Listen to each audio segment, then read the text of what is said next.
Piers Morgan is a pretty terrible person. I want to show this. Everybody was exposing the scumbag that did this, who I hope gets severe retribution. I hope his parents take action. Right? Never mind anything else. What are you producing here with this vermin doing what he's doing here? That's not Britain. That's not what we do as a country. You can hear him there describing. Okay, that's pretty terrible. So you've got an adult grown man who's probably in his 50s or 60s at the time this was done, accusing a 16-year-old of being a vermin without knowing that actually the person that he's attacking is someone who's actually threatened to rape his younger sisters who are only 9 years old.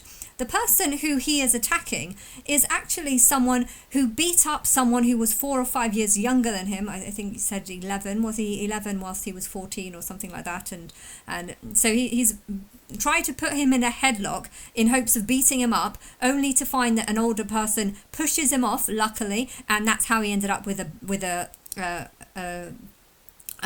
thing in the sling. And then not only that, this person that attacked this guy in the sling, gets adults who are in their 50s going online and shaming them by calling them a vermin. So you have just called a 16-year-old who's defending his own sisters from being attacked by this person, and you don't know the situation, and you are calling the 16-year-old vermin and attacking them because of what?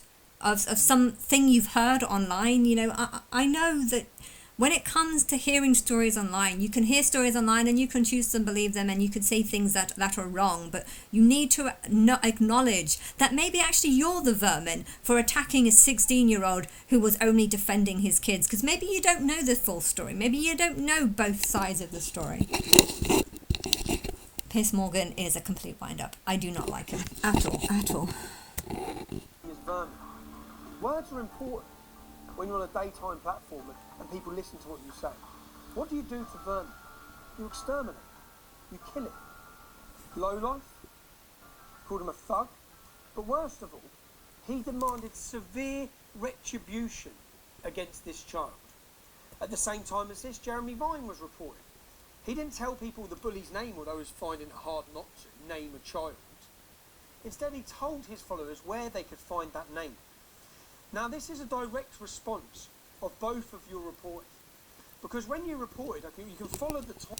Yeah, it's two-tier systems. It's someone saying, you know what, this is a bully, I'm going to hate him, I'm not going to care about who he's attacking or his reasons, I'm not going to listen to his side of the story, I'm only going to look at the side of the Syrian refugee who has come here from an abusive country that might just be wanting to abuse him because he is a terrible person and they saw the truth, or maybe that's not the truth. You know, I don't know who he is. I don't know why he fled or whatever.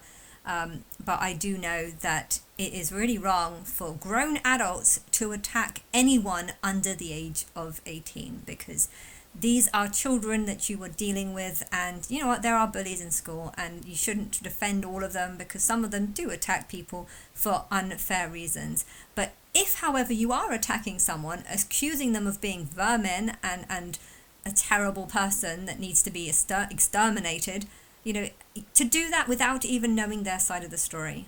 You know, there was a couple of other people that they showed on this video, and they said that the government has silenced them, they've signed NDAs, and they can't speak about it. Why?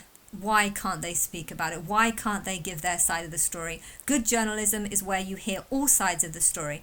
You know, if you have a rally of people that don't want Islam in this country, you shouldn't just have 5 or 6 people. You should have 10 people. You have lots of people giving lots of different views, and then you can make your own decision based on lots of different views. Now, if you're only going to decide with whatever the media is saying, media that have not actually done the questioning, have not actually looked at why he got that broken arm, why, you know, what do people in the class make of them? Has this person threatened this person? You know, to just judge things based on such little information, you know, I think this is a thing that humans keep making, a mistake that humans keep making time and time again. You'll judge people by things you hear online and not by hearing people directly. You know, I am starting to hate the government and I'm starting to hate the BBC, but I'm recognizing that I'm not hearing them actually speak. I want to actually hear their point of view, and I don't want to judge people by the media. I don't even want to take this video that seriously, because I know that this video is for the viewer. It's for the media. It's done for, I mean, maybe this whole thing is just fake and it's just done to stir up and get people hating Islam. I hate Islam for real reasons, but yeah, when it comes to one-sided views, I do not think you should listen to one-sided views. You should be open.